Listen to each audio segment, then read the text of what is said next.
בכל מקום שבו אלך, אני לא נמהר, כי אתה איתי, במסדרונות צרים הלכתי, בך פתחתי לעולם. More music variety on Power 8 Radio. Okay, so hello everybody. Welcome to another episode of P.A.R. Meet the Artist. Here on Power 8 Radio, bring artists from all over the world, showcase their music, take us through their musical journey.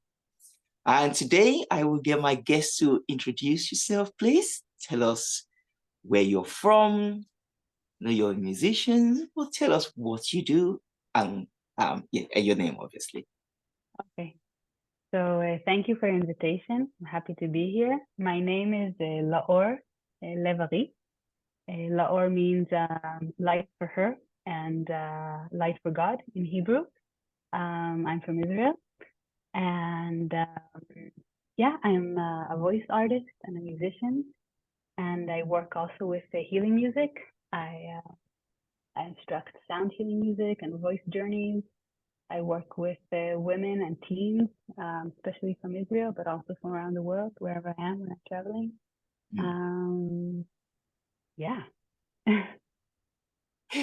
Perfect. That's great. That's great. I like you brought in about. So okay, let's say the first clip I saw with you. A lot of women around, and you were sing chanting. That's how I how I would describe that. So do you do spiritual of awakening through music, or what's that about? I didn't hear the last sentence you said. What were you asking about, a ritual? Yes. So do you do like spiritual sort of awakening? Do you do some, you use music to do some healing, or? Yeah. So I feel like the understanding of what is healing music has really broadened for me throughout the years. I mean, it began with something I traveled many years in South America. I mean, I started in Canada and I reached Brazil in 2.5 years, and I was really experiencing there the healing music that comes through connecting to nature and the sounds of nature, and to different shamanic experiences and traditions, and that really opened for me that gate of, wow, this is very powerful, what it's doing to me, and what, when I let it come through me, what I can also give to other people, and what people can experience in themselves with the power of music. And then throughout the years, when I started creating my music and having all kinds of different collaborations and entering more effects into my music, even hip hop and soul and Arabic music, and like really opening that, and then understanding, wow, healing music is everything that you are there present with your intention, and what can that do in yourself, and then what can give to other people when you are connected to that, when the source of creating music is your intention to be connected, to be present with what is, and to let that come through. And then all kinds of emotions and spaces can happen with people. If it's dancing and connecting through your body, if it's singing, if it's crying, if it's yelling, if it's just being happy now and being present in this moment. So it takes different forms. Sometimes it could be, in a show with people in front of you and sound and everything, and sometimes it can be many like circles that we do, that gives a different kind of space, but in the end it's the same source, I feel.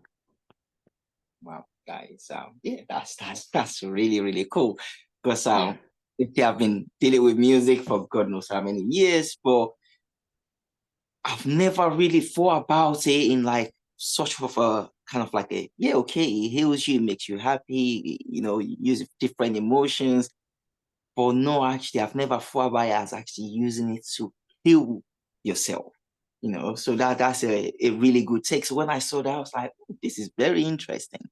And you've been all around the globe. So first, there's a track that I heard. It's Nothing Can Stop Us. Nothing Can Stop Us Now. Yeah. And so I was listening to that. I can hear sounded like an African kind of rhythm behind it, and then it changed like kind of like a capoeira. And I'm like, this is very interesting. So I'm guessing this song is going on from you created that part of the healing sort of music, right? Yeah. The percussion that you were hearing is my husband, Ben Lev Ari, which is amazing, also musician, and also he filmed the video clip that you've seen.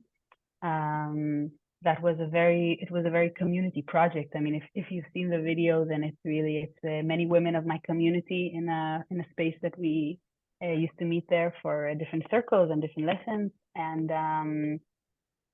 it came at a time that it was a song, it was time of the COVID, and it was a song that brought cry out of there is more voices that want to be heard, that want to say what they feel about what's going on and about the situation. And it was like a place of like, wow, let's bring more honesty to the table. There's a lot of things to say, yeah, and not only what was very narrative and said in the media.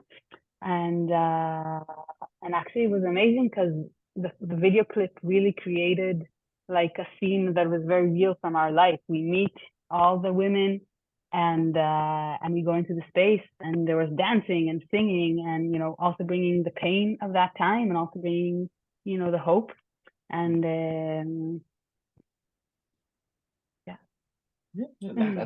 It's really, really spot on. Perfect. Thank you so much for the answer. And with your wealth of knowledge in music, and you actually using music in healing powers. So how long have you actually been in the music industry? Well, my first chords that I learned to play when I was 15 with my dad, that he's a Canadian. So I started with like all kinds of like hippie folk songs, singing around the fire, and that's like was my first beginning. And then my journey that I started to talk about when I left Israel and started traveling the world really, really opened me to music, and I started performing on the streets in Mexico, and from there in other countries that I was, and starting to give workshops. And I joined a caravan of Caravana di Cura, a caravan of cure from people from all over the world in Brazil. We were traveling for a few months between different communities and festivals, and there was a lot of experience for me, the whole world of how is this music affecting people, from children that are like 5 till grown-ups, of like 70, 80 years old. And then coming back to Israel after all that journey, then I started having projects and bands. And one of them, I have my solo project, and another project that I'm really, really proud of is the project my cousin. His name is Jonathan Kunda, and together we have Kunda and Laor, which he brings a really beautiful addition of spoken word and poetry and rap.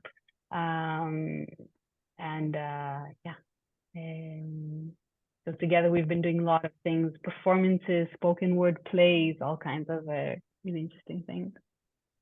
Wow, that's really, really incredible. And all this you're doing as an independent artist, which is why, for us, we love independent artists. But with you're like kind of like the bit embodiment of, unity through music, that's our tagline, not just for different people from different parts of the world, but you transcend between ages as well, so older, younger. Yeah.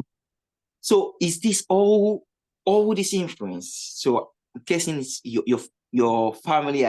So your dad is a musician, your cousin is a musician. So is this music just you grew up in music, or how? Yeah, you could say. I mean, music was always present in our house. My dad playing piano, and all of us singing in voices. And it was very present there, and also in the Jewish tradition, there's a lot of singing different prayers around the table in Shabbat and Sabbath and different holidays. I mean, it was very present. But yeah, only when I was distant myself from my home, from my language, from my culture, I really started finding out that this is something that is really important for me, and that gives me so much. Um, and that I have passion for, because I was also a very insecure child, and I would never be singing, in all of the different platforms that you have at school. I would like not bring my voice, and which is kind of interesting that now I work with a lot of teens who feel the same way, and then it's like, wow, I totally know what you are feeling, but you have a voice and you can experience so much through it, and you can enjoy it and even be on stage, but that's not the aim. It's not like the goal. It's just a fun addition to that. That's really, really cool. And what would you say? So obviously it's you're surrounded by music, but not necessarily everybody that grew up around music will start music. Like for you didn't really quite take it until later. So something happened for you to think, oh, you know what? I'm going to do this. So at what, I know you say you started at the age of 15, but at what point do you have that conviction to say, no, I don't want to do anything else. I want to be a musician and this is all I want to do. Was there a particular turning point or something happening for you to go, yep, this is it? Really good question. I feel like that's something that happens every few years, because even now that I'm also a new mother, and I gave birth, I mean, a year and a half ago, but it's still all very, yeah.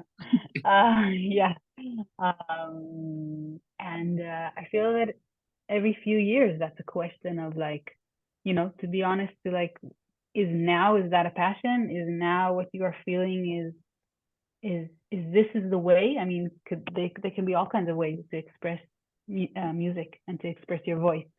So I feel that it's always something that I'm asking myself. But it's a really good question. Like, I don't know if there was a moment so much as like in my journey of suddenly experiencing from a feeling more lack of confidence and more intimidated, and then experiencing how through the music and through the voice, all those noises are coming down and something really, really secure and deep is coming up. And that's such a place of sanctuary, I feel. And I see it around me, like with all the women I work with, like I see that moment where something changes in the eyes. Suddenly it's not only about you and your fears and your difficulties and how that, like, oh my God, my voice is coming out from such a deep place that it's one of our songs of me and Jonathan. It's called Hashmi'ini. Hashmi'ini means bring out your voice. It's from the Song of Songs, and it's a calling. It can be sounded in Hebrew like a calling for women because it's in feminine, but it's a calling for the soul. Bring out your voice. Hashmi'ini et kolech. And so yeah. That's I guess experiencing that's the most powerful, I think, what makes me choose it each time. That's very nice, as they say, maybe even for people that are thinking about it and they're in the same position, it didn't just go away one day. You didn't just wake up and then flick the switch and go, yep, that's it. You built up to it bit by bit by bit by bit, suppress those negative thoughts, and then through that, the positive one shines through. I really like that answer. And then it comes again, and then it comes again, and each time you growing with it. So it's not that once you get it. So when you go and perform, do you still get stage fright, or are you're over that? You're like, oh, no, definitely. And what's surprising is that it's the same stage fright in front of 10 people or in front of like 1,000 people when I had some few big shows. Like it's the same place of being so exposed now and being, I mean, at least that's what's for me. I don't know if everybody experienced that, but I've been meeting a lot of musicians, and some that are like, it could be, very famous in Israel or whatever. And it's amazing to see that same point comes to everyone. It has different forms, but it's like being on a stage is something pretty crazy, I find. I mean, it's something like to come, and when it's also your music that you're creating, and when you feel so that you need to be in that state of that is exposed and that is vulnerable in a way, because you're just opening your heart there. It's like sometimes before a performance, I'm like, wow, this is really crazy what I'm doing. Like, how am I doing this? I have those thoughts for sure. Yeah. And that's what I'm saying. It each time you meet that, and then you grow a bit more because wait, why am I doing this? That's all the time the question. Yeah. So is that how you psych yourself up to just get it done? Think, why am I doing this? And that reason is enough to propel you to go, yep, I'm getting on stage now. Not that I'm gonna just run back to backstage and go, I can't do it. Yeah, remembering that it's something that wants to be coming out, and that I'm giving into this experience that has sometimes lots of fear also in it, and doubt, and yeah. And I suppose my next question really is, obviously you've done a lot of songs. It's probably a bit of an unfair question, but out of all the tracks you've done, which one would you say resonates with you the most? If somebody go, oh, okay, I want to listen to one of your tracks, which track would you say, yep, go and listen to this one first, and why would you choose it? Wow, that is a really difficult question. Because I feel that each project and each song brings another side of me. But I guess if choosing just, for now, I guess there's a song that I did. The video clip is when I'm pregnant. There, it's called Tipot Atal, the drops of the morning dew, and it's been a song that's been guiding me for many, many years. I wrote it like 9 years ago, and it's based on a chapter in the Book of Psalms that says, "No matter where I am, I will have no fear because you are with me." And it can be, for me, throughout my whole journey in those 9 years, it can be interpreted as me to my husband, to my lover, and also in the relationship of me and my creator. And then when I actually took out the song, published it, and did the video clip and everything, when I was pregnant, it had that another layer of talking to my son that is not born yet. And I feel this song also, from everything that all the comments that I get from other people, it's like, on one hand, it's a song of celebration and of giving grace to all the beauty of this world, but also acknowledging that the places of the shadows and the darkness in the narrow corridors that we walk in. And sometimes, I sing this song and celebrate it, and sometimes I sing this song in order to connect to that place of grace and celebration at difficult moments, at difficult times. So it's a really song of hope, and really moves me. That sounds like a really beautiful song, the Book of Psalms is it's a great book, and so you're talking about where it says, even though I walk through the valley of shadows of death, I get what you say exactly, because it's one of my favorite books as well, especially that 23. So any chance you could give us maybe a little snippet of it, just a cappella? Maybe I have no Yeah, sure. Yeah, I can sing the chorus. בכל מקום שבו אלך, אני לא אמהר, כי אתה איתי, במסדרונות צרים הלכתי,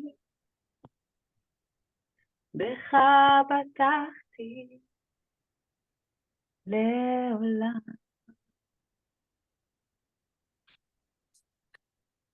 Thank you very much for that. Even, I feel it. I can feel, the spirit moving through. Yeah. It's an amazing track. Thank you.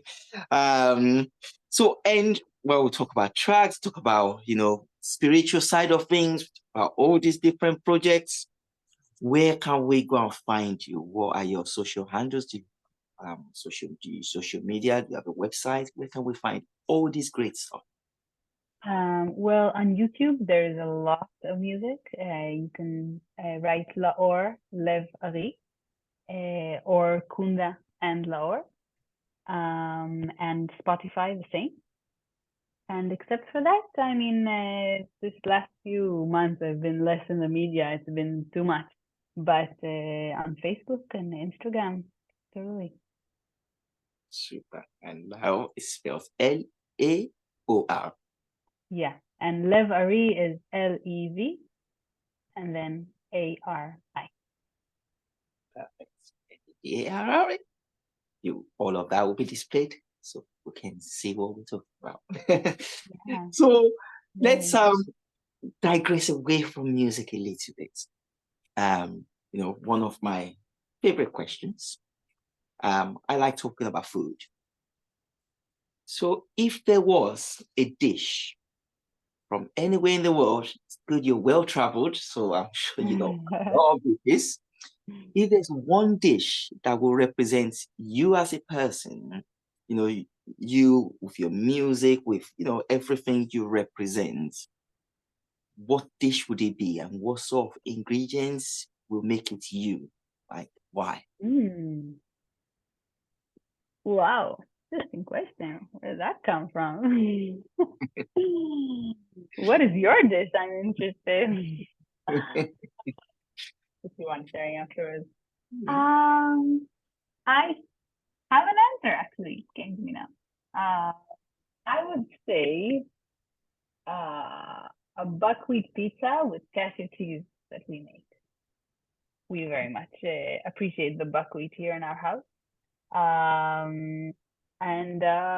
Yeah, I guess I'll see that because it's like it's finding my way that I connect to because I don't eat gluten and I really enjoy the buckwheat and the cashew and consuming healthy things pretty much and finding my way to create my pizza that is really great. I mean, I love pizza, but I guess that would be very recommended if you want recipes. I'm here. Awesome. Well, I have to ask for that. Sounds delicious. and I suppose, as you say, with pizza, it's not just any pizza as well. It's specific kind of hand picked to make it something that is good for your body. Obviously good for your soul. So.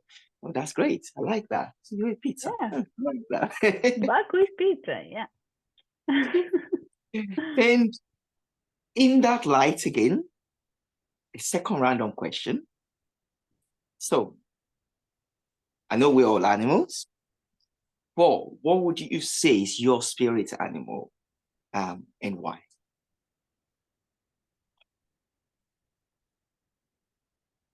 Yeah, I think I'm a lioness. Also, my family name is Lionheart.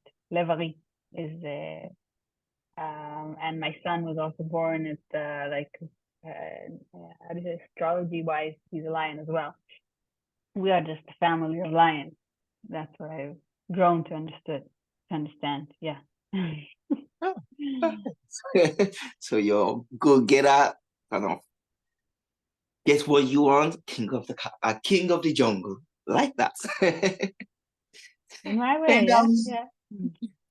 Super. So going on into my kind of next question, let's bring it back to you and music. What is in the pipeline? What are we looking forward to? Or what should we be looking for?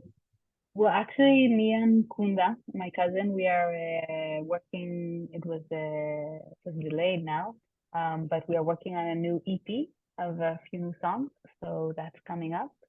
And we've been also working on a spoken word play based on an amazing how do you say, fairy tale story. And yeah, written by Rabbi Nachman, who's a great teacher from the Jewish culture. So that is the beginning. and we'll see what else. I mean, all the time, circles and workshops are things that are happening where I'm at. So that's just organically happening, and private sessions that I give.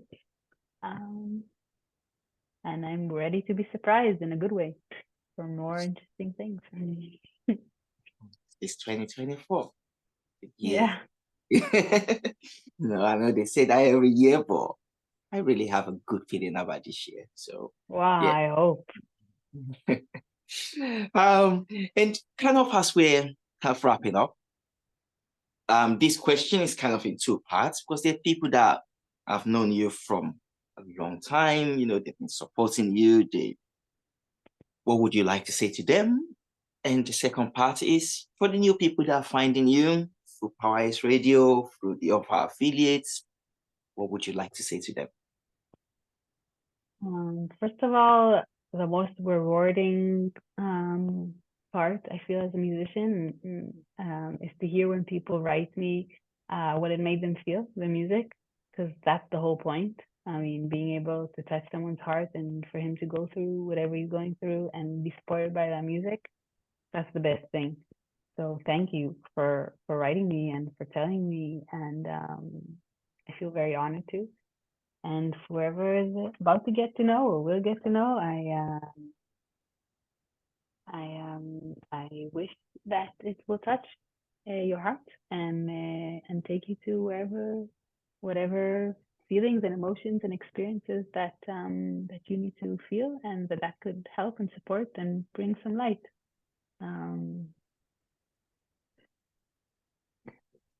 That's really good. Thank you so much. And before we wrap up, I'd like to just to give a shout out to Shiru for connecting us. Amazing. In Portugal. So at the moment you're in Portugal, or are you in Israel? At this moment, I'm in Portugal and on my way back home soon. Okay. So is your the workshops and everything they happen in Israel, or? They happen in Israel now because that's where I'm living. But when things, when I'm out and journeying, it happens wherever I am. So okay, so we just have to go and follow, and then the people that are in around that area got to go and check. Yeah, there were some beautiful circles I did here in Portugal when I was here. So yeah, things are happening. That's really really. So yeah, I'll thank you so much for coming on the show. It's busy times. You were a little bit ill at some point, but you still managed to come and grace us with your presence and share your story with us. Thank you so much. Thank you for the invitation. So yeah, until we meet again. Yes. Goodbye. Ciao. Power Ace Radio.